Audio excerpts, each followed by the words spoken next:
Welcome friends, मेरा नाम है यश रस्तोगी और लास्ट क्लास में हमने सेक्शन 911 पढ़ा था। तो अब उस चर्चा को आगे बढ़ाते हैं। तो हमने उसमें सेक्शन 911 में क्या कहते हैं कि भाई 4 पॉइंट बताए गए हैं जिसमें इनकम को हम डीम टू इन इंडिया मानेंगे। पहला पॉइंट क्या है कि कोई भी इनकम अगर आप बिजनेस कनेक्शन से कमाते हैं, चाहे डायरेक्टली कमाए चाहे इनडायरेक्टली कमाए, तो उसको उस अगर बिजनेस कनेक्शन से कमाते हैं इन इंडिया में तो उसे डीम टू इन इंडिया माना जाएगा। ठीक है। सेकंड पॉइंट क्या था कि भाई अगर कोई भी इनकम आप किसी प्रॉपर्टी से कमाते हैं इन इंडिया तो उसे डीम टू इन इंडिया माना जाएगा। तीसरा पॉइंट क्या था, अगर कोई और सोर्स ऑफ इनकम, ठीक है, कोई असेट या और किसी सोर्स ऑफ इनकम से आप कमाते हैं इंडिया में, ठीक है ना, तो उसे भी डीम टू इन इंडिया माना जाएगा इनकम को। ठीक है। और चौथा क्या था कि किसी ट्रांसफ़र ऑफ कैपिटल एसेट से, ठीक है, यानी कि कैपिटल एसेट क्या होता है मैं बता देता हूँ आपको। वैसे उसकी बात चर्चा हम बाद में करेंगे कि जैसे मान लीजिए एग्जांपल के तौर पर ले लेते हैं, जैसे कि प्रॉपर्टी है। ठीक है। अब अगर जो प्रॉपर्टी होती है, मान लीजिए किसी एनआरआई ने प्रॉपर्टी खरीद रखी है इंडिया के अंदर, ठीक है, अगर वो उस प्रॉपर्टी को सेल कर देता है तो मान लीजिए 10 लाख की प्रॉपर्टी उसने परचेज की थी और 20 लाख की प्रॉपर्टी सेल कर दी, तो उसने 10 लाख का जो प्रॉफिट कमाया, ठीक है, उस वो जो प्रॉफिट होगा उसे उसे deemed to close in India माना जाएगा, उसे कैपिटल गेन के अंदर कवर किया जाता है। ठीक है। तो और अगर मान लीजिए वही एनआरआई अगर उस प्रॉपर्टी को बेचने की जगह उससे रेंटल इनकम कमा रहा है इंडिया के अंदर, तो वो सेकंड पॉइंट में कवर हो जाएगा कि भाई किसी प्रॉपर्टी से इनकम अर्न कर रहा है। ठीक है। तो और तीसरा पॉइंट क्या है, किसी असेट में, किसी असेट से कर रहा है या किसी और सोर्स ऑफ इनकम से कर रहा है। किसी असेट में मान लीजिए उसने इंडिया के अंदर अपने फिक्स डिपॉजिट करवा रखे हैं, उससे इंटरेस्ट अर्न कर रहा हो, ठीक है ना, तो उस केस के अंदर भी इन सब चीज़ों को हम डिटेल में थोड़ा पढ़ेंगे। अभी फ़िलहाल के लिए हल्का सा एग्जांपल के तौर पे बता रहा हूँ। ठीक है ना। तो उस अगर किसी एसेट से कोई भी इनकम जनरेट कर रहा है, ठीक है ना, किसी एसेट से या किसी और सोर्स ऑफ इनकम से इनकम जनरेट कर रहा है इंडिया में, तो उसे डीम टू अक्रोराइज इन इंडिया माना जाएगा। ठीक है। अब जो फर्स्ट पॉइंट है हमारा बिजनेस कनेक्शन वाला, उसकी उसकी हम फर्स्ट एक्सप्लेनेशन में कल पढ़नी स्टार्ट की थी। उसके 5 पॉइंट है, जिसमें से 3 पॉइंट हमने कल पढ़ लिए थे। पहला पॉइंट क्या था कि अगर कोई भी इनकम बिजनेस कनेक्शन से कमाई जा रही है इंडिया के अंदर, ठीक है, तो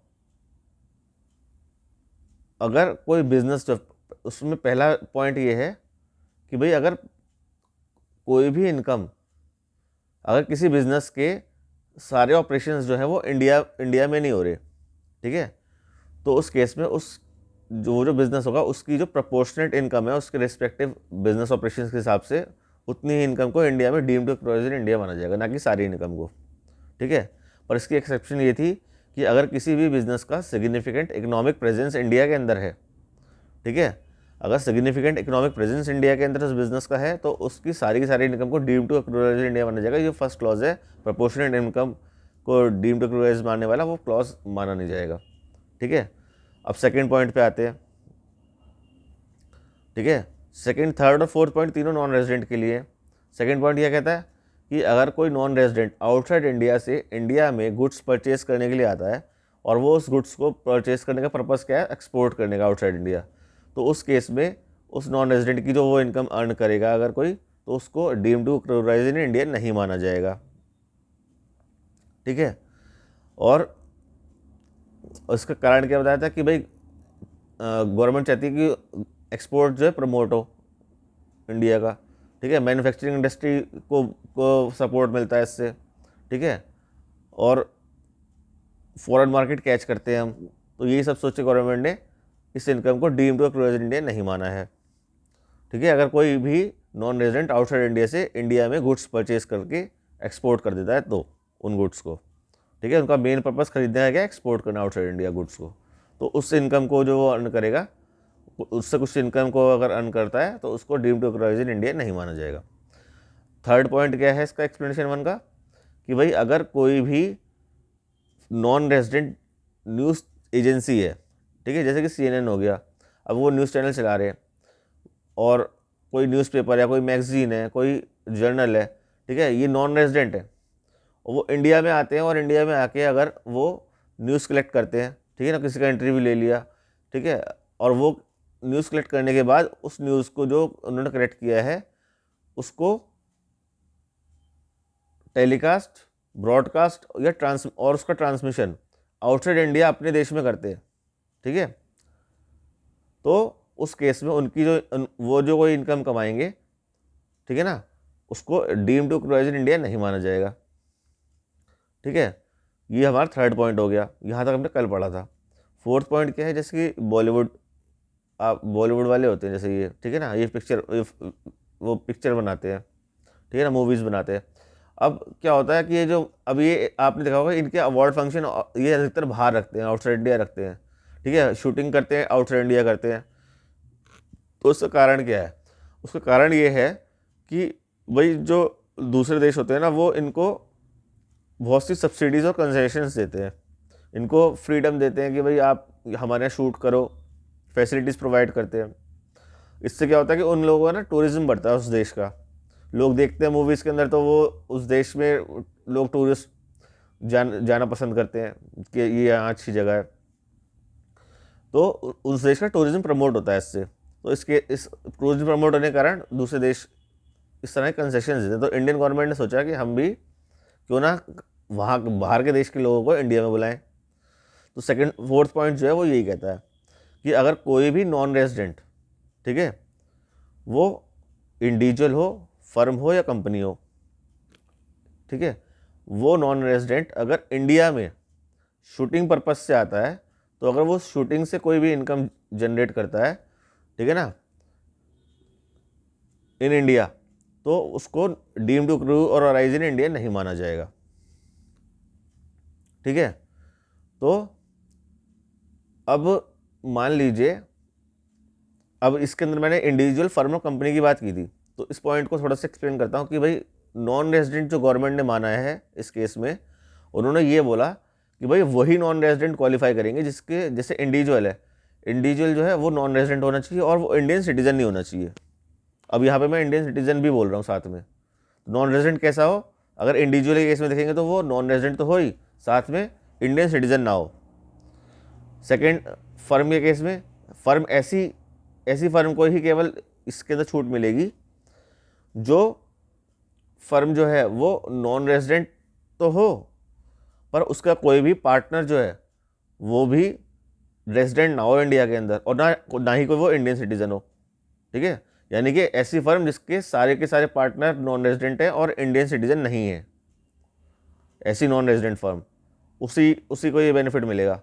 तीसरा, कंपनी, एक ऐसी कंपनी जिसके सारे के सारे शेयर होल्डर जो है वो नॉन रेजिडेंट होने चाहिए, ठीक है, और वो इंडियन सिटीजन नहीं होने चाहिए, ठीक है, उनमें से कोई भी इंडियन सिटीजन ना हो, उसके शेयर होल्डर्स में से कोई से भी, तो उसी कंपनी को केवल ये बेनिफिट मिलेगा इस क्लॉज के अंदर, वही कंपनियां कवर होंगी। बाकी अगर कोई इंडियन सिटीजन आ जाता है तो ये क्लॉज माना नहीं जाएगा। क्यों? क्योंकि गवर्नमेंट ने सोचा कि भाई अगर ये जो डायरेक्टर्स हैं इंडिया के, अगर ये मान लीजिए किसी फॉरेन कंपनी से या फॉरेन फर्म से कोलैबोरेशन कर लेते हैं, ठीक है ना, अब ये किसी से कोलैबोरेशन करके आ जाएंगे, वो फर्म तो नॉन रेजिडेंट है, ठीक है, ये पर इंडियन सिटीजन है, ये क्या करेंगे, वहाँ पे आपस में कोलैबोरेशन कर लेंगे और इंडिया में शूटिंग करेंगे, और इंडियन गवर्नमेंट को एग्जाम्प्ट करना पड़ जाएगा इनकम को, तो उनको कुछ मिलेगा ही नहीं इंडियन गवर्नमेंट को, टैक्स।